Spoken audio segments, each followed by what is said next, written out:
장터 거간꾼이 새끼줄로 묶인 아가씨를 평상 위에 올려놓고 외쳤습니다. 소 한 마리 값이오. 구경꾼들은 혀를 차며 고개를 돌렸고 그 누구도 손을 내밀지 않았습니다. 그런데 그때 평생 모은 돈꾸러미를 품에 안고 소 장터로 향하던 산골 숫쟁이 하나가 걸음을 멈추었습니다.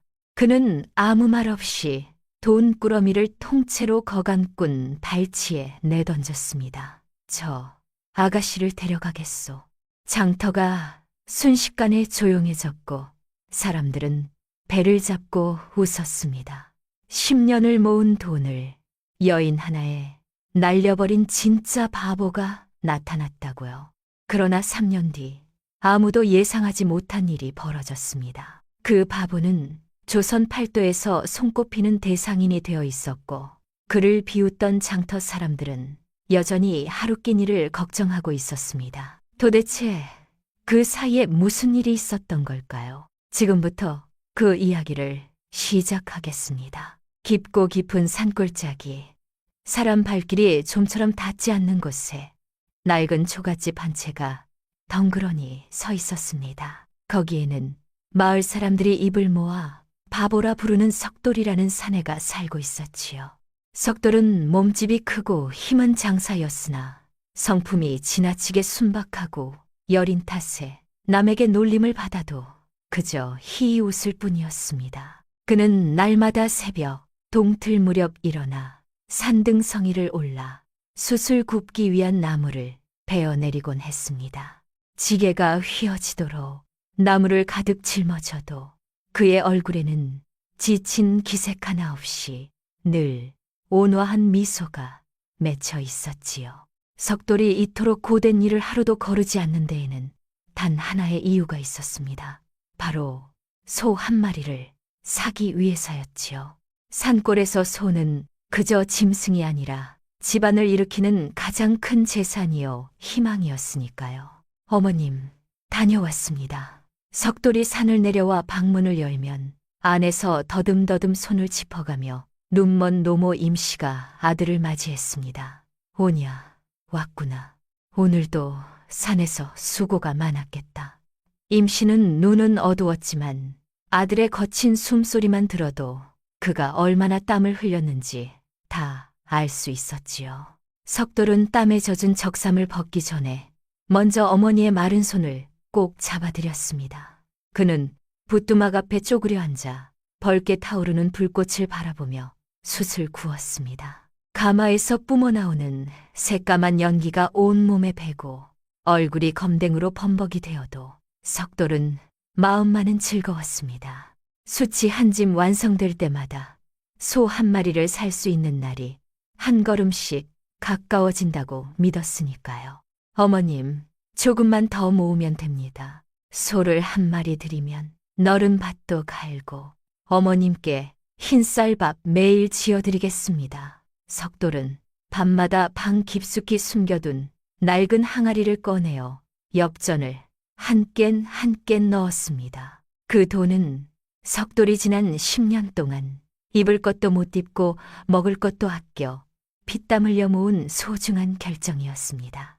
마을 사람들은 그런 석돌을 보며 저 바보 녀석이 언제 돈을 모아 소를 드린다는 건지 하며 대놓고 비웃기도 했습니다. 남의 집일을 거들어 주어도 제 템을 제대로 받을 줄 모르고 억울한 일을 당해도 그저 고개를 숙이는 모습이 안타까워 보였기 때문이지요. 그러나 석돌에게 남의 시선 같은 것은 중요하지 않았습니다.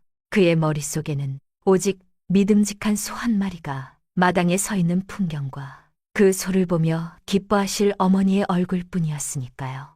석돌의 손등은 숯불에 데어 굳은 살이 박이고 갈라질 대로 갈라져 있었습니다. 임씨는 아들의 그런 손을 어루만질 때마다 눈시울이 붉어져서 조용히 빌고 또 빌었습니다. 하늘도 무심하시지. 저렇게 착한 내 아들에게 어서 복을 내려주셔야 하는 것이 아닌가요?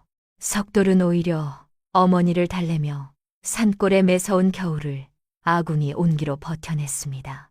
10년이라는 세월은 결코 짧지 않았지만 우직한 석돌에게는 꿈을 향해 나아가는 소중한 시간이었습니다.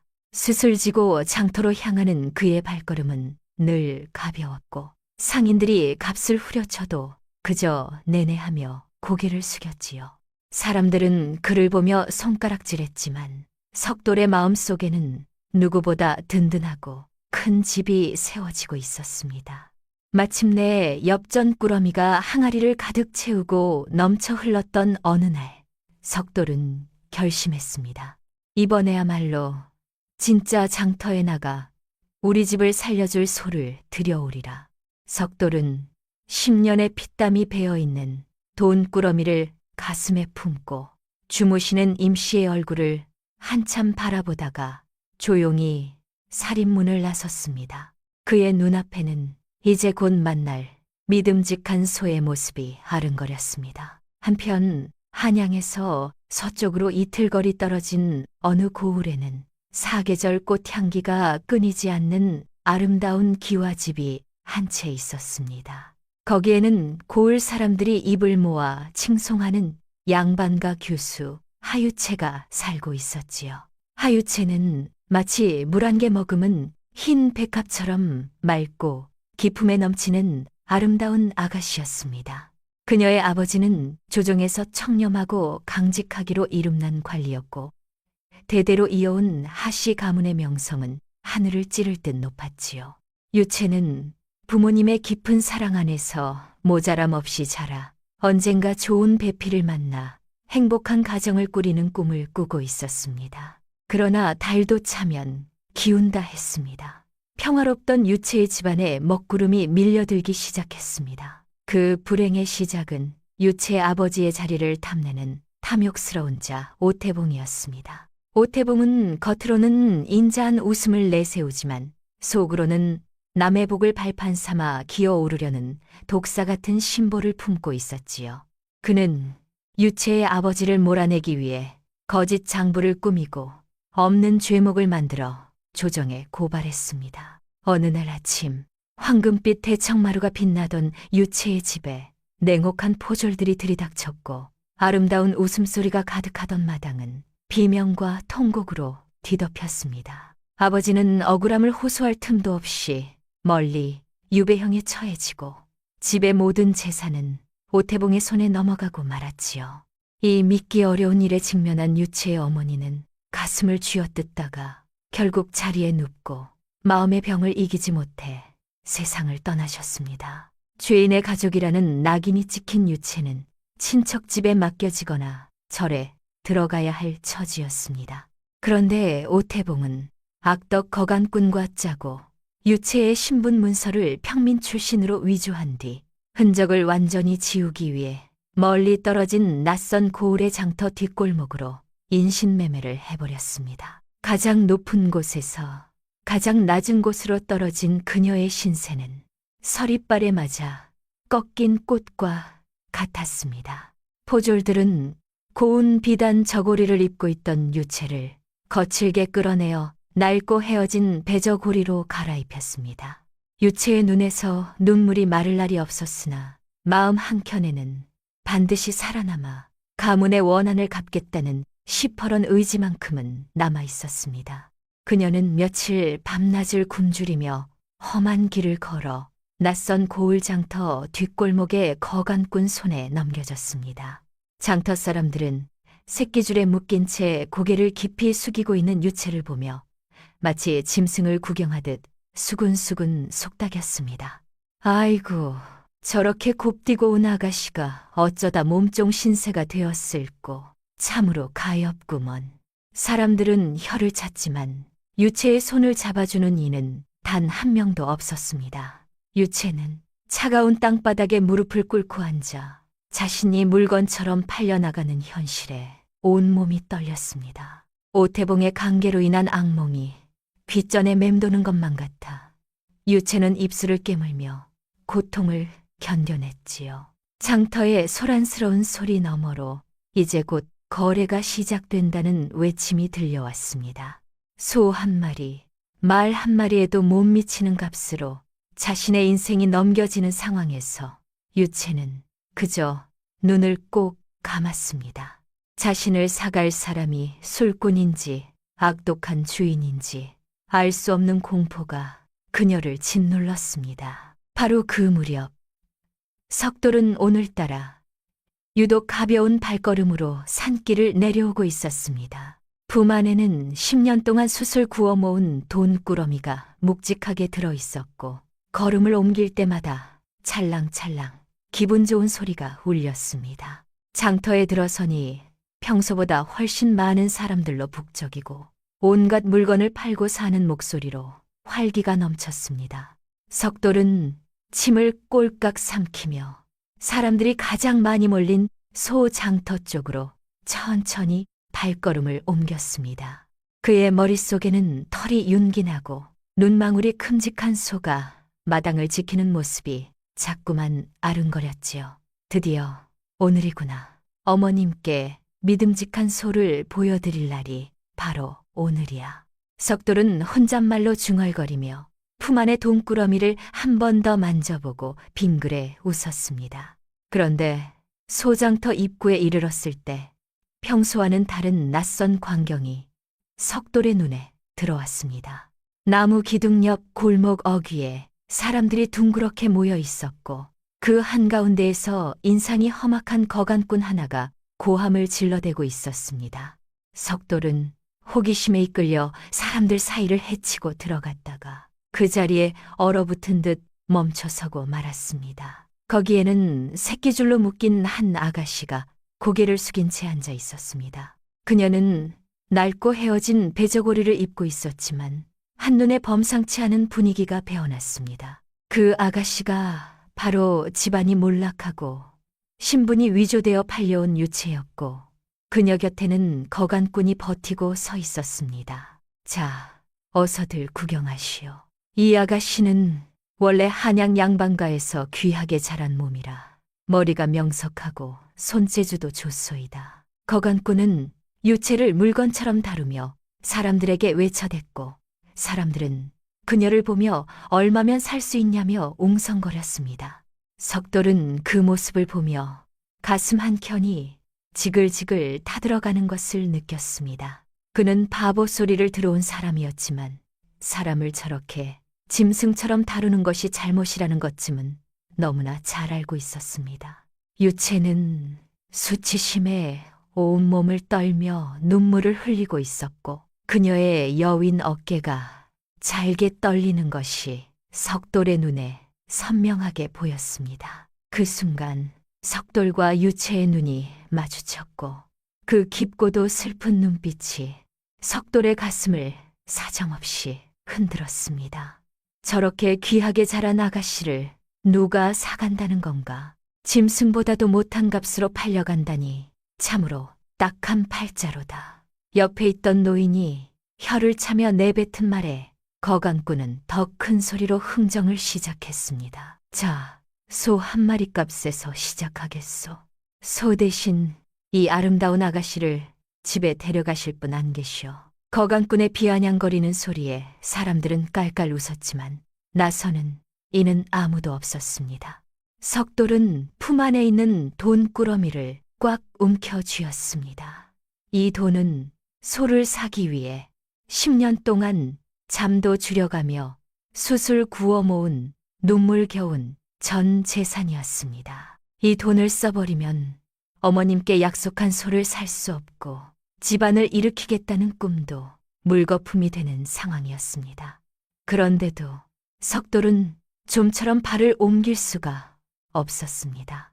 저 아가씨를 이대로 놔두면 악독한 주인에게 팔려가 평생 고생할 것이 불보듯 뻔했으니까요. 어머님, 죄송합니다. 소도 중하지만 이 가엾은 사람을 그냥 두고 갈 수가 없습니다. 석돌은 결심한 듯 앞으로 한 발짝 성큼 내딛었습니다. 그리고 품 안에서 돈꾸러미를 꺼내어 거간꾼의 발치에 쿵 소리가 나도록 내던졌습니다. 저 아가씨, 내가 사겠소. 소 대신 저 아가씨를 내가 데려가겠소. 장터에는 찬물을 끼얹은 듯한 고요가 흘렀고 사람들은 모두 석돌을 미친 사람 보듯 쳐다봤습니다. 바보 석돌이 평생 모은 소살 돈을 여인 하나를 사기 위해 몽땅 써버리겠다고 선언했으니 그럴만도 했지요. 거강꾼은 돈꾸러미를 집어들어 무게를 재보더니 입가에 비릿한 웃음을 지으며 무릎을 탁 쳤습니다. 하하, 이 바보 녀석이 오늘은 대단한 짓을 저지르는군. 좋아, 이 돈이면 소 한 마리 값에 충분히 남으니 이 아가씨는 이제 네 것이다. 석돌은 떨리는 손으로 유채 곁에 다가가 거간꾼이 새끼줄을 풀어주는 것을 조용히 지켜봤습니다. 유채는 믿을 수 없다는 눈빛으로 자신을 구해준 이 거칠고 투박한 사내를 올려다보았습니다. 석돌은 유채의 손을 잡는 대신 자신의 낡은 두루마기를 벗어 그녀의 어깨에 살며시 덮어주었습니다. 이제 괜찮습니다. 저와 함께 우리 집으로 가시지요. 석돌의 목소리는 투박했지만 그 안에는 이 세상 무엇보다도 따뜻한 진심이 담겨 있었습니다. 그는 셀 수 없이 많은 소들을 등 뒤로 하고 텅 빈 돈꾸러미와 함께 유채를 데리고 산길을 오르기 시작했습니다. 사방에서 비웃는 소리가 등 뒤로 쏟아졌지만 석돌은 단 한 번도 뒤를 돌아보지 않았습니다. 그의 곁에는 소보다 훨씬 더 귀한 유채라는 이름의 백합 같은 아가씨가 연약한 발걸음을 내딛고 있었습니다.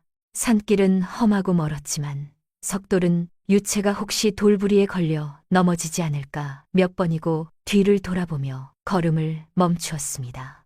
유채는 자신을 구해준 이 사내가 도대체 어떤 사람인지 알 수 없어 무서운 마음으로 그저 묵묵히 뒤를 따랐습니다. 어느덧 해가 서쪽 산을 넘으려 할 무렵 저 멀리 나무들 사이로 작고 초라한 초가집 한 채가 희미한 불빛을 내비치며 모습을 드러냈습니다. 석돌은 마당에 들어서기 전에 큰 소리로 안방을 향해 어머니를 불렀습니다. 어머님, 저 왔습니다. 방 안에서 귀를 기울이고 있던 임씨는 아들 소리에 반가워 얼른 문을 열었습니다. 오냐, 내 아들이 왔구나. 그래, 소는 어찌 됐느냐? 우리 집을 살려줄 믿음직한 소는 어디 있느냐? 임씨는 앞을 잘 보지 못해 마당 쪽으로 손을 더듬으며 소 울음소리를 간절히 기다렸습니다. 그러나 마당에는 소의 거친 숨소리 대신 약하게 떨리는 여인의 숨소리만 들려올 뿐이었습니다. 석돌은 차마 입을 열지 못하다가 떨리는 목소리로 어머니의 거칠고 마른 손을 꼭 잡았습니다. 어머님, 정말 죄송합니다. 저 오늘 소를 사지 못하고 그냥 왔습니다. 임씨는 놀라서 아들의 손을 잡으며 목소리를 높였습니다. 그게 무슨 소리냐? 10년을 죽기 살기로 모은 그 돈을 어찌했다는 게냐? 혹여 길에서 잃어버린 것이냐? 석돌은 고개를 숙이며 곁에서 떨고 있는 유채를 애처로운 눈으로 바라봤습니다. 아닙니다, 어머님. 돈을 잃어버린 게 아니라 소 대신 이 가엾은 분을 데려왔습니다. 임씨는 아들의 말에 하늘이 무너지는 듯한 표정을 지으며 그 자리에 주저앉을 뻔했습니다. 뭐야, 사람을 데려왔다고? 이 바보야. 소를 들여서 밭을 갈고 농사를 지어야 우리가 살 수 있지 않으냐. 어머니의 서슬퍼런 꾸지람에 석돌은 아무 변명도 못한 채 그저 고개를 숙이고만 있었습니다. 유채는 이 광경을 지켜보며 어찌해야 할지 몰라 자기 발끝만 바라보며 소리 없이 눈물을 흘렸습니다. 자신 때문에 이 가난한 집이 망가지는 것만 같아 가슴이 찢어질 것 같았지요. 그때 임씨가 자리에서 일어나 지팡이를 짚으며 유채 쪽으로 천천히 손을 내밀었습니다. 대체 어떤 사람이기에 내 아들이 소까지 포기한 것인지 내 손으로 한번 살펴봐야겠다. 임씨의 굳은 살 박인 손이 유채의 차가운 얼굴과 어깨 그리고 가태픈 손목을 천천히 더듬어 내려갔습니다. 유채는 임씨의 거칠지만 따뜻한 손길에 슬픔과 미안함이 뒤섞여 쉴 새 없이 눈물을 흘렸습니다. 임씨는 유채의 고운 살결과 떨리는 어깨를 느끼더니 길게 한숨을 내쉬며 손을 멈추었습니다. 참으로 고운 아가씨로구나. 험한 세상에서 얼마나 무서운 일을 당했으면 이렇게 온몸을 떨고 있는 것이냐. 임 씨는 화를 가라앉히고 오히려 유채의 손을 따뜻하게 감싸 쥐었습니다. 눈은 보이지 않았지만 유채가 견뎌온 시련과 아픔이 손끝을 타고 가슴으로 전해지는 것만 같았습니다. 그리고 임 씨는 유채에게 조용히 말했습니다. 오늘부터 이 집에서 먹고 자거라. 내 딸처럼 여길 테니 겁먹지 말거라. 임 씨가 이 한마디를 건넨 것은 단순한 온정이 아니었습니다. 처자가 낯선 사내의 집에 머무르려면 어떠한 형태로든 가족의 명분이 있어야 한다는 것을 세상 풍파를 겪어온 노모는 잘 알고 있었습니다. 석돌은 어머니의 너그러운 모습에 안도의 숨을 내쉬며 유채를 방 안으로 조심스럽게 안내했습니다. 초가집은 좁고 초라했지만 석돌이 정성껏 집힌 아궁이 덕분에 따뜻한 기운이 가득했습니다. 유채는 화려했던 한양의 기와집과는 비교할 수도 없이 작은 방이었지만 묘한 안도감을 느꼈습니다. 이곳에는 자신을 물건처럼 팔아넘기려 했던 악독한 자도 집안을 망가뜨린 오태봉의 시선도 닿지 않았으니까요. 그녀는 자신을 위해 평생의 피땀을 아낌없이 내어준 석돌의 순박한 옆모습을 바라보았습니다. 저를 위해 소살 돈을 다 쓰셨으니 이제 어떻게 은혜를 갚아야 할지 모르겠습니다. 유채의 가느다란 목소리에 석돌은 그저 얼굴을 붉히며 뒤통수를 긁적이며 웃었습니다. 은혜라니요. 그런 말씀 마세요. 사람이 살아 있어야 하는 것이지 짐승이 뭐가 중요합니까? 석돌은 부엌으로 나가 어머니와 유채를 위해 정성껏 밥을 짓고 부뚜막에 나무를 들여 불을 뗐습니다. 유채는 돌쇠가 내어준 낡은 요에 앉아 이 낯선 초가집에서 보낼 날들을 가만히 생각했습니다. 비록 지금은 이름도 모르는 산골사내 집에 얹혀 사는 신세였지만 그녀의 눈빛은 점점 단단해져 갔습니다. 산골의 아침은 차갑게 열렸지만 유채가 들어온 뒤부터 초가집에는 묘한 활기가 돌기 시작했습니다. 석돌은 어김없이 지게 가득 숯을 지고 장터에 나갈 채비를 했습니다. 유채는 그런 석돌의 뒷모습을 물끄러미 지켜보다가 그가 신고 있는 집신이 다 달아있는 것을 보고 마음이 아팠습니다. 저기 도령, 오늘 장터에 가시면 숯을 얼마에 파실 생각이십니까? 유채의 갑작스러운 물음에 석돌은 머리를 긁적이며 천진하게 웃었습니다. 늘 받던 대로 받아야지요. 장터 상인이 주는 대로 받으면 어머님 반찬 살 쌀값은 됩니다. 유채는 그 대답을 듣고 고개를 저었습니다. 정직하고 부지런하지만 세상 물정을 몰라 교활한 상인들에게 제값도 못 받고 이용당해온 것이었습니다. 유채는 석돌을 안방으로 불러들여 등잔불 아래 앉히고 종이 위에 나뭇가지로 글자를 써내려가기 시작했습니다. 저를 위해 소살 돈을 다 쓰셨으니 이번에는 제가 그 돈을 다시 채워드려야겠습니다. 오늘부터 저와 함께 글자와 숫자를 익히시지요. 석돌은 손을 내저으며 손사래를 쳤습니다. 아이고 아가씨, 말씀도 마십시오. 저는 태어날 때부터 바보 소리를 들어온 자입니다. 그런 것은 양반들이나 배우는 것이지 저 같은 숫쟁이가 배워서 뭘 합니까? 그러나 유채의 눈빛은 단호하면서도 따뜻했습니다. 글자를 모르면 남에게 속기 쉽고 숫자를 모르면 힘들게 일한 대가를 빼앗기게 됩니다. 도령은 바보가 아니라 다만 배우지 못했을 뿐입니다. 그날부터 초가집 안방은 밤마다 등잔불 아래 세상에서 가장 작은 서당이 되었습니다. 유채는 종이 위에 나뭇가지로 글자를 한자 한자 써 내려갔고 석돌은 바위처럼 크고 거친 손으로 가는 나뭇가지를 쥐고 땀을 뻘뻘 흘리며 글자를 따라 썼습니다. 처음에는 손가락이 뜻대로 움직이지 않아 어버버했지만 유채가 곁에서 하나하나 격려해주자 조금씩 모양이 갖춰져 갔습니다. 임 씨는 마루 끝에 앉아 두 사람이 주고받는 이야기 소리를 들으며 입가에 온화한 미소를 떠올렸습니다. 우리 아들이 이제야 좋은 사람을 만났구나. 이 집에서 글 익히는 소리가 들리다니 꿈만 같.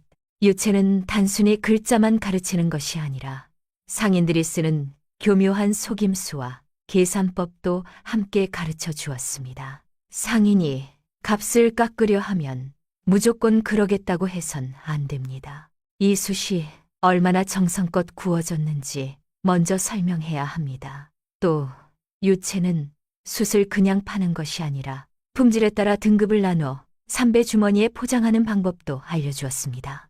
가장 단단하고 빛깔 좋은 숯은 따로 모아 삼배 주머니에 담으세요. 그것은 고을 양반댁 안방에 바치는 귀한 물건이라 하세요. 석돌은 유채의 지혜로운 가르침을 모래가 물을 빨아들이듯 하나하나 머릿속에 담았습니다. 며칠 뒤 석돌은 유채가 가르쳐준 대로 숯짐을 정리하고 다시 장터로 향했습니다. 유채는 석돌의 손에 작은 주머니 하나를 쥐어주며 당부했습니다. 석돌, 절대로 꺾이지 마세요. 당신의 숯은 세상에서 가장 정직한 땀의 결정입니다. 당당하게 값을 매기고 떳떳하게 흥정하세요. 석돌은 유채의 응원을 가슴에 품고 장터 한가운데 자리를 잡았습니다. 급고 전처럼 상인들이 다가와 헐값을 제시하며 숯을 가져가려 했지만 석돌은 예전의 바보가 아니었습니다. 그는 유채가 가르쳐준 대로 숯의 장점을 하나하나 설명하고 당당하게 값을 불렀습니다. 상인들은 놀랐습니다. 늘 예예하고만 있던 바보 석돌이 눈에 띄게 달라져 있었으니까요. 결국 석돌은 평소보다 3배나 많은 돈을 벌어 초갓집으로 돌아왔습니다. 그는 돌아오자마자 유채 앞에 엽전 꾸러미를 내려놓으며 어린아이처럼 기뻐서 덩실덩실 춤을 췄습니다. 아가씨 말씀대로 했더니 사람들이 정말 제대로 된 값을 쳐주었습니다. 어머님 생선 반찬도 살 수 있게 됐어요. 유채는 기뻐하는 석돌을 보며 마음속의 무거운 짐을 조금 내려놓을 수 있었습니다. 이제야 우직한 사내의 몸에 지혜로운 상인의 머리가 더해졌으니 이 집이 일어서는 것은 시간 문제였습니다. 장터에서 제값을 받아 숯을 팔기 시작하자 초가집 살림이 조금씩 나아졌지만 유채는 이것으로 만족하지 않았습니다. 그녀는 석돌이 지게를 치고 오르내리는 산비탈 길가에 있는 거칠고 험한 땅에 눈길이 꽂혔습니다. 그곳은 큰 돌뿐이라 잡초만 무성했고 마을 사람들도 고개를 저으며 버린 황무지였습니다. 어느 날 유채는 석돌을 데리고 그 메마른 땅 앞에 서서 조용히 입을 열었습니다. 석돌, 저 돌밭을 보세요. 다른 사람들은 쓸모없는 땅이라 하지만 제 눈에는 보물산처럼 보입니다. 석돌은 자기 눈을 의심하며 유채를 바라봤습니다. 아가씨, 저기는 소도 발을 못 들이는 험한 돌산입니다. 저런 데서 무엇을 기른다는 말씀입니까? 유채는 허리를 굽혀 돌 틈에 섞인 흙을 한 줌 집어 석돌에게 보여주었습니다. 이 땅은 물 빠짐이 좋고 산 기운이 서려 있습니다. 보통 쌀이나 보리는 안 되겠지만 우리 몸을 살리는 귀한 약초, 인삼을 기르기에 이보다 더 좋은 땅이 없습니다. 인삼이라는 말에 석돌은 눈이 동그래졌습니다. 인삼은 조정에서도 귀하게 여기는 물건이요. 보통 백성은 구경하기도 어려운 황금 같은 약초였으니까요. 그러나 아가씨, 인삼은 아무나 기를 수 있는 게 아니라고 들었습니다. 제가 감히 그런 대단한 일을 할 수 있겠습니까? 유채는 석돌의 두꺼운 손을 가리키며 확신에 찬 목소리로 말했습니다. 석돌의 우직한 힘과 진심이면 충분합니다. 제가 아버님을 도우며 약초를 재배한 방법을 가르쳐 드릴 테니 저와 함께 저 산을 금산으로 만들어 봅시다. 그날부터 석돌의 또 다른 싸움이 시작되었습니다. 석돌은 해가 뜨기 전에 산비탈로 나가 호미와 두피로 집채만 한 돌들을 하나씩 파냈습니다. 그의 어깨 근육은 돌을 나를 때마다 터질 듯이 부풀어 올랐고 땀방울은 빗줄기처럼 쏟아져 메마른 땅을 적셨습니다. 유채는 석돌 곁에서 무리하지 않도록 살피며 땅 기운을 높이는 방법을 차근차근 가르쳐 주었습니다. 인삼은 뜨거운 햇볕을 직접 받으면 시들어 죽습니다. 이렇게 볕을 막는 차이를 설치해야 합니다. 석돌은 유채의 말대로 집과 대나무를 엮어 정성껏 차이를 만들었습니다. 다른 사람들은 수치나 굽고 있어도 힘든데 왜 고생을 사서 하냐며 비웃었지만 석돌은 유채를 믿고 묵묵히 마치지를 멈추지 않았습니다. 임씨는 산 위에서 들려오는 니피 소리와 돌 구르는 소리를 들으며 가슴을 쓸어내렸습니다. 우리 아들이 저러다 쓰러지지 않을까 걱정도 되지만 아가씨의 지혜로운 목소리가 들리니 그나마 마음이 놓이는구나. 계절이 바뀌고 찬바람이 불어올 무렵 아무것도 살 수 없다고 여겼던 돌산은 어느새 가지런한 약초밭으로 변해 있었습니다. 돌들이 사라진 자리에는 부드러운 흙이 깔리고 석돌이 세운 차일이 줄지어 장관을 이루었습니다. 유채는 그 밭을 바라보며 석돌에게 환한 미소를 지어 보였습니다. 보세요, 석돌. 당신의 진심이 이 메마른 산을 되살렸습니다. 이제 우리는 이 산의 주인이 될 준비가 되었습니다. 석돌은 자신의 거친 손바닥에 박힌 굳은 살을 보며 묘한 성취감을 느꼈습니다. 숯을 팔아 번 돈보다도 유채와 함께 땀을 흘려 일군 이 푸릇푸릇한 밭이 그에게는 더 큰 재산으로 다가왔습니다. 마을 사람들은 이제 이 초가집 앞을 지날 때마다 혀를 차지 않았습니다. 오히려 뭘 저렇게 열심히 기르는 건지 궁금해하며 한두 명씩 석돌의 부지런함에 감탄하기 시작했습니다. 집안의 살림이 날로 넉넉해지며 웃음꽃이 피었지만 석돌의 마음 한켠에는 언제나 돌덩이처럼 무거운 슬픔이 깔려 있었습니다. 바로 평생을 어둠 속에서 살아온 어머니에 대한 죄스러움이었습니다.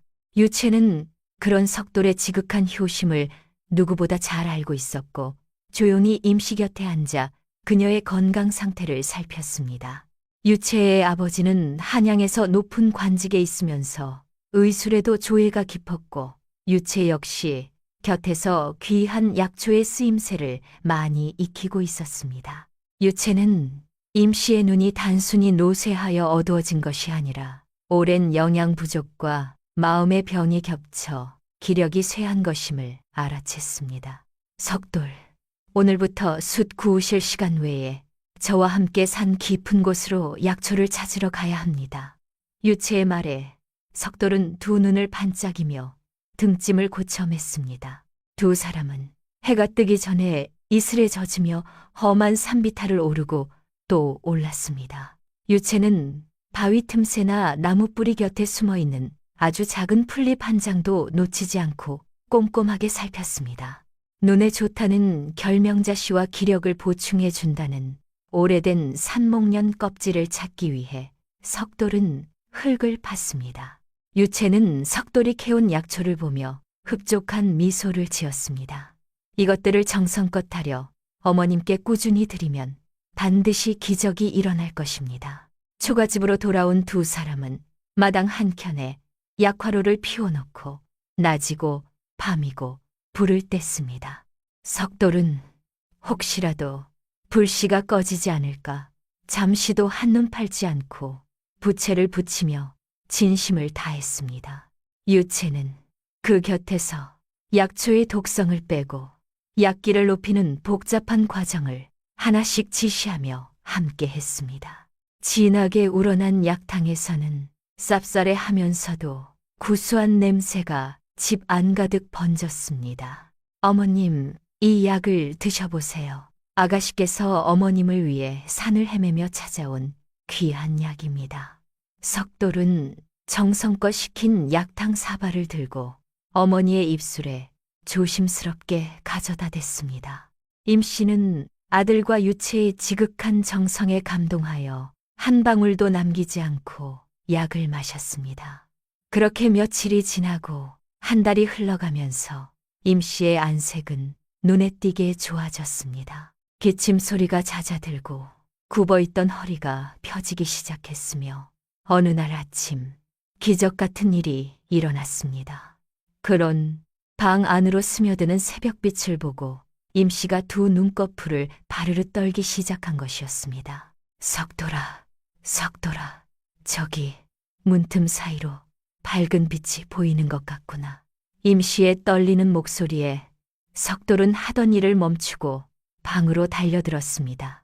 임 씨는 흐리던 눈을 비비며 천천히 앞을 응시하더니 마침내 아들의 투박하지만 든든한 얼굴과 마주하게 되었습니다. 아이고, 내 아들 얼굴을 이제서야 보는구나. 10년이 넘는 세월 동안 얼마나 고생이 많았더냐. 임 씨는 아들의 뺨을 어루만지며 대성통곡했고 석돌도 어머니를 부둥켜 안고 어린아이처럼 엉엉 울었습니다. 그런데 임 씨는 울음을 그치고 나서 아들의 뺨에 손을 얹으며 말했습니다. 눈이 어두울 때도 매일 손으로 더듬어 기억하던 그 얼굴이었지요. 임 씨는 이내 유채의 손을 꼭 잡으며 절을 올리려 했습니다. 아가씨, 당신은 우리 집에 하늘이 내려보내신 분 같습니다. 내 아들을 살려주고 이번에는 내 눈까지 열어주셨으니 이 은혜를 어찌 다 갚겠습니까? 유채는 임 씨를 얼른 말리며 따뜻한 미소를 지어 보였습니다. 어머님, 아닙니다. 석돌의 지극한 효성이 하늘을 감동시킨 것이니 저는 그저 조금 도왔을 뿐입니다. 이날 이후 유채는 명실상부 이 초가집의 안주인이요 집의 모든 일을 결정하는 사람으로 인정받았습니다. 눈을 뜬 임 씨는 유채를 친딸보다 더 귀하게 여겼고 유채의 한마디라면 자다가도 일어날 만큼 그녀를 신뢰했습니다. 초가집에는 이제 어둠이 사라지고 밝은 빛과 희망만이 가득 넘쳐 흘렀습니다. 산골 초가집에 희망의 빛이 깃들고 석돌이 장터에서 큰 상인으로 이름을 날리기 시작할 무렵이었습니다. 그 소문은 바람을 타고 멀리 멀리 퍼져나가 마침내 고을 관아의 높은 담장 너머까지 전해졌습니다. 예전에 유채의 집안을 몰락시키고 재산을 가로챈 악덕한 자 오태봉의 귀에도 그 이야기가 들어갔습니다. 오태봉은 평소 탐욕이 끝이 없는 자로 고을에 돈 잘 버는 사람이 생기면 어떻게든 트집을 잡아 세금을 뜯어내기로 악명이 높았습니다. 산골 바보가 큰 돈을 만들었다고? 그럴 리가 있나. 틀림없이 뒤에 수상한 구석이 있겠지. 오태봉은 비릿한 미소를 지으며 석돌의 재산을 몽땅 가로챌 음모를 꾸미기 시작했습니다. 그는 포졸 몇을 이끌고 위세를 떨치며 석돌의 초가집을 향해 산길을 올라왔습니다. 석돌은 마당에서 약초를 정리하고 있다가 느닷없이 들이닥친 사람들을 보고 놀라 고개를 숙였습니다. 헤이고, 나리께서 이런 험한 곳에 어인일로 왕림하셨습니까? 석돌은 예전처럼 바보스러운 표정을 지으며 그들을 맞았지만 오태봉의 눈은 번들번들 빛나며 마당 구석구석을 할 듯 훑어봤습니다. 그때 오태봉의 시선이 부엌 뒤편 병풍 너머에서 살짝 모습을 드러낸 유채의 얼굴에 멈추는 순간 그는 펄쩍 뛸 만큼 놀라며 뒷걸음질 쳤습니다. 어이, 너는 분명 장터에서 신분을 내팽개치고 팔려가던 유채가 아니냐. 죽었거나 어딘가에서 고생하다 뒤졌을 줄 알았는데 저렇게 고운 모습으로 여기 있을 줄이야. 유채도 오태봉을 보는 순간 가슴속에서 피눈물 같은 분노가 솟구쳤지만 겉으로는 평정을 잃지 않았습니다. 오태봉은 머릿속으로 재빠르게 계산했습니다. 유채가 살아있다는 사실이 알려지면 자신이 과거에 저지른 죄가 드러날 수 있다는 공포가 밀려왔습니다. 이놈아, 석돌 내놈은 왜 내력도 모를 여인을 숨겨두고 이렇게 호화롭게 살고 있느냐. 오태봉은 오히려 큰 소리를 치며 석돌을 몰아붙이고 당장이라도 두 사람을 잡아가려는 기세로 협박했습니다. 그는 석돌의 재산을 모두 몰수하고 두 사람의 입을 영원히 막아버릴 사악한 계획을 그 자리에서 세웠습니다. 내 놈의 죄를 물어 이 집의 재산과 땅을 관아에서 몰수하겠다. 그리고 저 여인은 다시 종으로 쳐넣을 테니 그리 알아라. 석돌은 억울함에 온몸을 떨었지만 유채는 병풍 너머에서 석돌의 두루마기 자락을 살며시 잡아당겨 그를 진정시켰습니다. 유채는 오태봉의 눈에 공포와 탐욕이 동시에 깃들어 있음을 귀신같이 꿰뚫어보고 있었습니다. 석돌이 유채를 대신하여 입을 열었습니다. 날이 저희 같은 미천한 백성에게 무슨 힘이 있겠습니까? 다만 저희가 가진 인삼밭의 비밀을 나리께만 알려드리고 싶습니다. 석돌은 겁에 질린 척 어눌하게 연기를 하면서 오태봉에게 달콤한 미끼를 던졌습니다. 이것은 병풍 안쪽에 앉은 유채가 눈짓과 손짓으로 석돌에게 전달한 말이었습니다.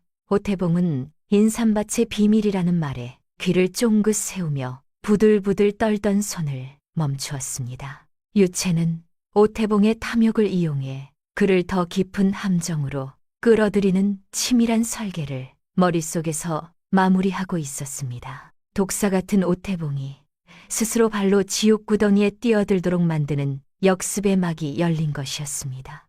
인삼밭을 보고 흡족한 발걸음으로 초가집을 떠난 오태봉이 사라지자 긴장으로 가득하던 마당에는 잠시 고요가 흘렀습니다. 석돌은 땀범벅이 된 얼굴을 훔치며 유채를 걱정스럽게 바라봤습니다. 아가씨, 저 독사 같은 자에게 진짜 인삼밭을 보여주면 어쩌려고요. 저자는 한번 맛을 들이면 우리를 죽여서라도 전부 가져갈 사람입니다. 유채는 싸늘하게 식은 눈빛으로 오태봉이 사라진 산길을 바라봤습니다. 석돌, 호랑이를 잡으려면 호랑이 굴로 들어가야 합니다. 저자의 탐욕은 바닥이 없는 깊은 수렁과 같으니 그 탐욕이 스스로를 삼키도록 만드는 것입니다.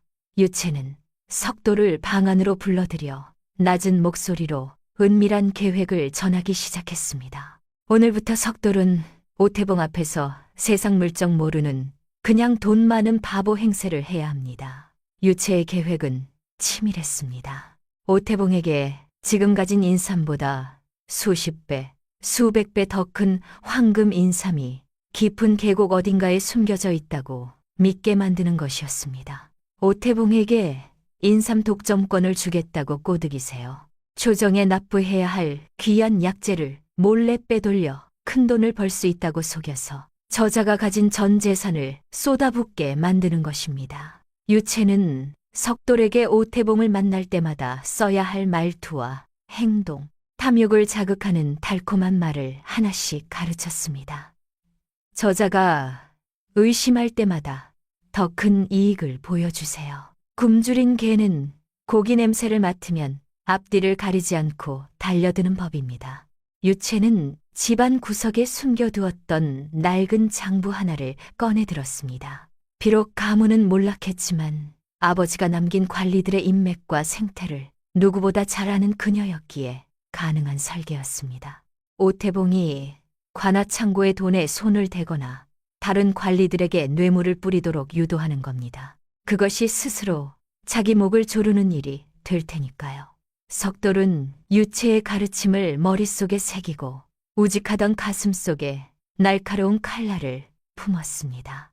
이튿날부터 석돌은 고을 장터에서 오태봉의 귀에 들어가도록 일부러 돈을 물쓰듯 쓰며 소문을 흘렸습니다. 아이고, 우리 산 깊은 곳에 있는 인삼은 사람 팔뚝만 한 것들인데 이걸 어디다 처리해야 할지 모르겠네.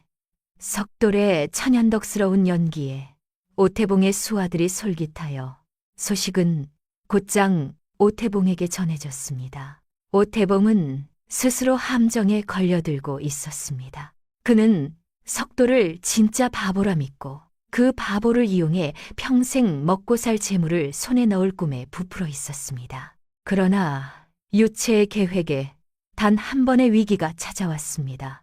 오태봉의 수하 하나가 밤중에 석돌의 집 주변을 서성이며 수상한 낌새를 살피기 시작한 것이었습니다. 석돌이 이 사실을 유채에게 알렸고 그날 밤 두 사람은 등잔불을 끄고 숨을 죽인 채 앉아 있었습니다. 이대로 들키면 모든 것이 끝이었습니다. 석돌은 어머니와 유채를 지키기 위해 주먹을 꽉 쥐었고 유채는 침착하게 생각을 가다듬었습니다. 유채는 석돌의 손을 꼭 잡으며 말했습니다. 오늘 밤이 우리에게 가장 중요한 밤입니다. 석돌이 내일 아침 장터에서 보부상 두목을 만나야 합니다. 저 사람은 석돌이 오래 거래해온 믿을 수 있는 분입니다. 제가 써드리는 편지를 그분께 전하면 됩니다.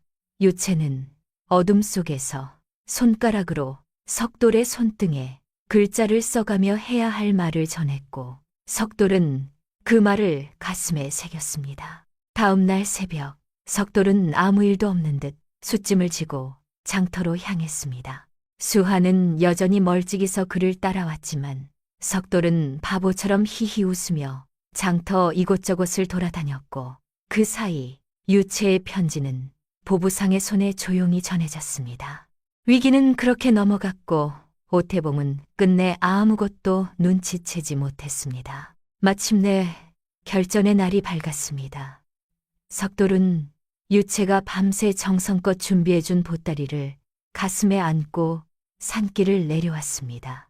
그 안에는 유채가 약재와 나무물을 이용해 표면을 닦아내고 황금빛 광채를 내도록 정성껏 손질한 데다 사람의 심신을 혼미하게 만들 정도로 기묘한 향기를 풍기도록 가공한 거대한 산삼이 들어 있었습니다. 석돌은 고을에서 가장 크고 웅장한 오태봉의 집 앞에 섰습니다. 문지방을 넘어서는 석돌의 심장은 방아공이처럼 콩닥콩닥 뛰었지만 그는 유채의 당부를 떠올리며 표정을 다시 한번 고쳐지었습니다. 입은 조금 벌리고 눈은 약간 멍하게 말투는 평소보다 더 어눌하게 해야 합니다. 유채의 낮은 목소리가 귓가에 날카롭게 울리며 석돌의 마음을 단단히 붙잡아 주었습니다. 오태봉은 넓은 대청마루에 왕처럼 앉아 긴 담뱃대를 물고 석돌을 위아래로 훑어봤습니다. 그의 눈에는 산골에서 온 이 사내가 그저 발로 굴러들어온 황금 덩어리로밖에 보이지 않았습니다. 석돌이 왔구나. 어디 내가 봐야 할 그 대단한 보물이란 게 대체 무엇이냐.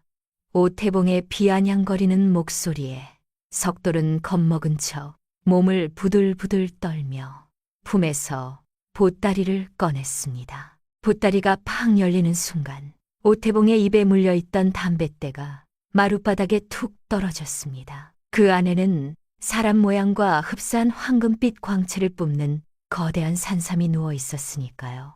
오태봉은 평생 수많은 뇌물과 약초를 받아왔지만 이처럼 풍성한 향기와 고귀한 모습을 가진 산삼은 태어나서 처음 보는 것이었습니다.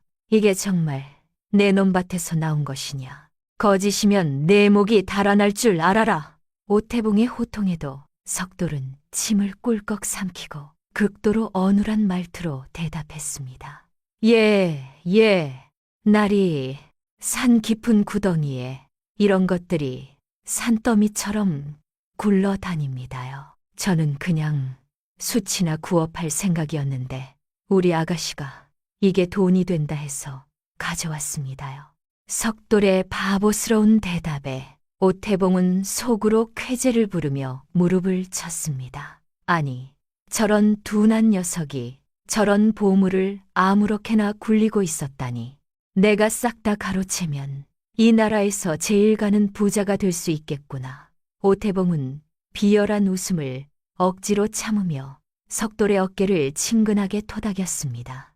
그는 자신이 가진 모든 재산은 물론 관아 창고에서 몰래 빼돌린 황금까지 합쳐서 더 큰 인삼 장사를 하겠다며 스스로 뛰어들었습니다. 탐욕에 눈이 뒤집힌 오태봉은 이것이 유채가 판 거대한 함정이라는 사실을 꿈에도 모른 채 스스로 발로 지옥을 향해 걸어가고 있었습니다. 그는 선대부터 물려받은 논밭을 헐값에 팔아치우고 돈놀이꾼에게까지 손을 벌려 막대한 자금을 긁어 모았습니다. 유채는 석도를 통해 오태봉이 누구에게 뇌물을 건네는지, 어떤 관리들과 짜고 있는지 그 명단을 낱낱이 파악했습니다. 석돌이 고을 곳곳에 숯을 팔러 다니며 쌓은 보부상 연락망이 이번에는 훌륭한 정보망이 되어주었습니다.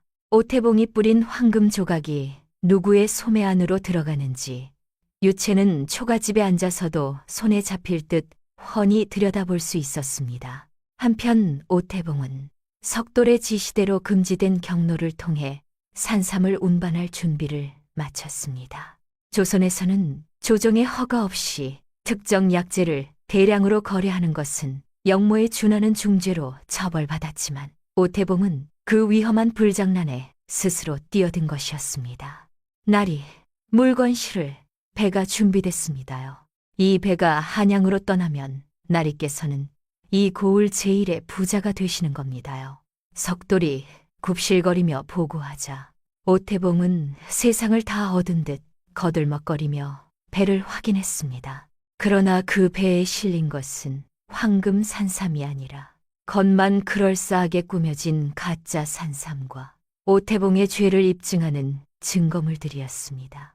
유채는 강 너머 산등성이에 서서 오태봉의 배가 멀어져 가는 것을 바라보며 차가운 미소를 띄었습니다. 남의 것을 빼앗아 가문을 무너뜨린 자여, 이제 당신이 사랑하는 그 탐욕이 당신의 목을 베는 낫이 될 것입니다.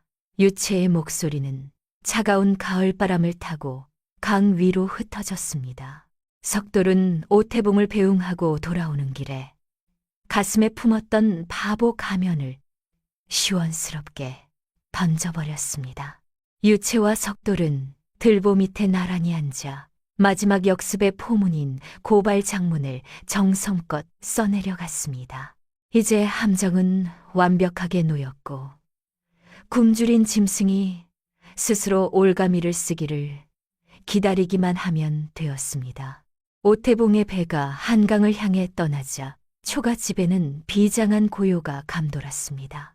유채는 이제야말로 오태봉의 죄를 낱낱이 드러낼 때가 되었다고 판단했고 가슴속 깊이 간직해온 고발 장문을 꺼내 들었습니다. 석돌, 이제부터는 시간 싸움입니다. 오태봉이 손을 쓰기 전에 제가 먼저 조정의 사람을 움직여야 합니다. 유채가 지금 믿고 있는 조력자는 일찍이 그녀의 아버지가 청렴한 관리로 있을 때부터 각별하게 여기던 옛 은사 어른이었습니다. 이 어른은 현재 한양 조정에서 높은 자리에 있었고 누구보다 공명정대하고 강직한 인물로 이름 높았습니다. 석돌은 유채의 지시에 따라 오태봉이 그동안 저질러온 부정과 관아 횡령의 증거, 그리고 양반가 규수의 신분을 위조해 팔아넘긴 대죄를 낱낱이 적은 고발 장문을 신문고를 통해 은사어른께 전달할 길을 열었습니다. 그는 믿을 수 있는 보부상들을 통해 장문을 은밀히 전달했고 유채는 고발 장문에 단순히 오태봉의 죄만 적은 것이 아니라 그가 뇌물을 준 관리들의 명단까지 세세하게 기록해 넣었습니다. 악의 뿌리를 뽑으려면 가지를 흔드는 것만으로는 부족합니다. 뿌리 전체가 썩어 있음을 보여야 합니다. 한편 오태봉은 자신이 보낸 배가 한양에 무사히 도착해 황금 산삼이 팔릴 꿈에 부풀어 있었습니다. 그러나 오태봉이 한양 어귀에 발을 들이기도 전에 이미 조정 안에서는 은사어른이 유채의 고발 장문을 들고 임금 앞에 무릎을 꿇고 있었습니다. 전하, 고을 수령이라는 자가 백성의 것을 쥐어짜고 관아의 황금을 제 돈처럼 썼사옵니다. 그 죄가 산보다 높고 바다보다 깊사오니 엄히 다스려 주시옵소서. 조정 대신들은 고발 장문에 적힌 치밀한 증거와 뇌물 명단을 보고 크게 노하여 즉각 암행어사를 파견하라는 명을 내렸습니다. 석돌은 고을 어귀에서 어사 행차를 은밀히 맞이하여 오태봉의 집으로 길을 안내했습니다. 오태봉은 아무것도 모른 채 한양에서 오는 기쁜 소식만 기다리며 마당에서 거들먹거리고 있었습니다. 오태봉의 집 무거운 대문이 부서질 듯 열리더니 낯선 사내들이 들이닥쳤습니다. 암행어사 출두요. 하늘을 뒤흔드는 우렁찬 외침이 집마당을 가득 채웠습니다. 오태봉은 들고 있던 술잔을 바닥에 떨어뜨리고 넋이 나간 표정으로 대문 쪽을 바라봤습니다. 마패를 높이 든 어사와 그 뒤를 잇는 포졸들이 번개처럼 마당을 에워쌌습니다. 이 무슨 무례한 짓이냐. 내가 이 고을 수령임을 모르느냐.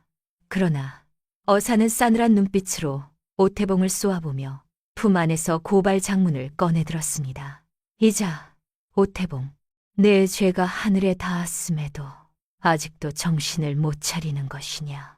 어사는 오태봉이 그동안 저질러온 관아 횡령과 뇌물수수, 그리고 양반과 규수를 매매한 대죄를 하나하나 읽어 내려갔습니다. 특히 석돌이 미리 손을 써서 한양에 보내두었던 장부가 결정적인 증거가 되었습니다. 오태봉은 다리에 힘이 풀려 마당 바닥에 털썩 주저앉았습니다. 그는 살아남기 위해 어사의 바지가랑이에 매달리며 비굴하게 목숨을 구걸했습니다. 사또, 살려주십시오.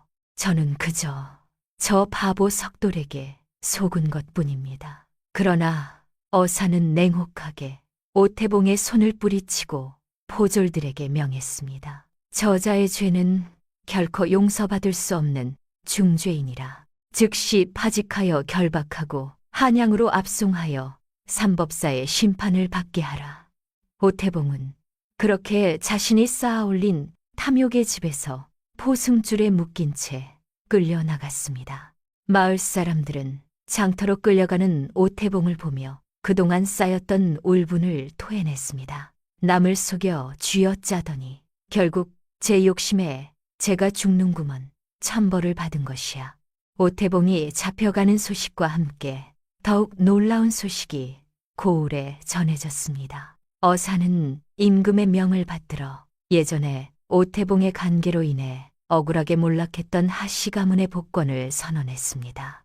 유치의 아버지는 이미 유배지에서 세상을 떠나셨지만 가문의 명예는 다시금 밝게 빛나게 되었습니다. 유채는 어사 앞에 무릎을 꿇고 눈물을 흘리며 임금의 명을 받아들었습니다. 아버지, 어머니, 이제야 두 분의 원통함이 풀렸습니다.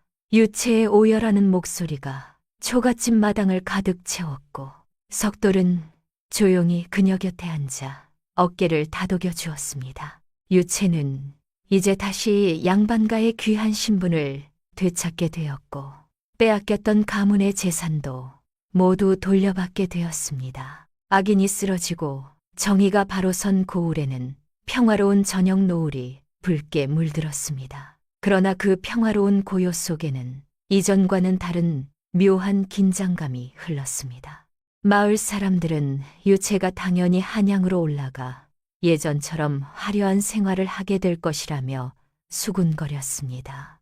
석돌은 그런 소문을 들을 때마다 가슴 한켠이 텅 빈 것처럼 허전해졌지만 억지로 웃으며 유채의 짐을 챙기기 시작했습니다. 아가씨, 지금 무엇을 하고 계신 겁니까? 유채가 방에서 나와 석돌의 투박한 손을 멈추게 했습니다.